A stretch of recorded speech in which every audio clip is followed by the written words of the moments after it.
যে কোনো বান্দা যখন সেজদা করে তো আল্লাহ তাআলা তার পিঠে মাথায় এভাবে হাত বুলায় দেয়, আদর করে। আল্লাহ আদর করে, আল্লাহর কুদরতি পায়ে সেজদা দেয়, মালিক তখন আদর করে দেয়, পিঠে মাথায় হাত বুলায় দেয়। আল্লাহ ডেকে বলে, আনিস আমারে সেজদা করছো না, ইরফা রাসা, উঠো, মাথা উঠো, ওঠো, বসো বসো।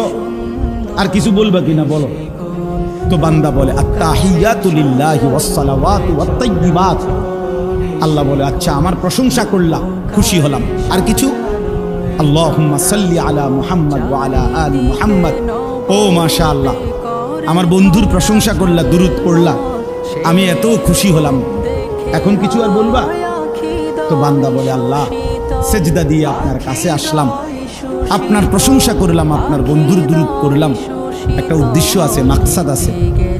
কি মাকসাদ, কি উদ্দেশ্য? আল্লাহুম্মা ইন্নী যালামতু নাফসি যুলমান কাসীরা।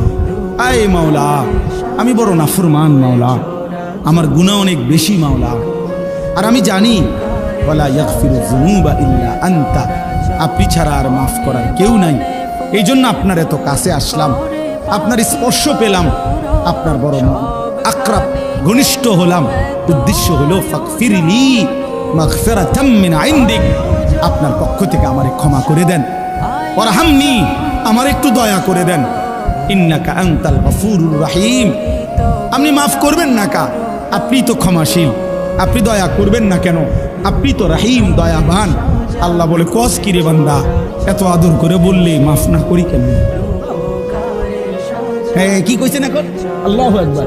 এই জন্য বান্দা যখন সালাম ফিরায় এই ডানে বামে, তখন এই একবার কি করে আল্লাহু আকবার, অর্থাৎ উদ্দেশ্য হলো সে সালাম ফিরাইয়াই আল্লাহু আকবার বলে, অর্থ বলে আর মানুষের জানায় ভাই সাহেব আল্লাহ বহুত বড় মহান, উনি আমার মাফ করে দিচ্ছেন।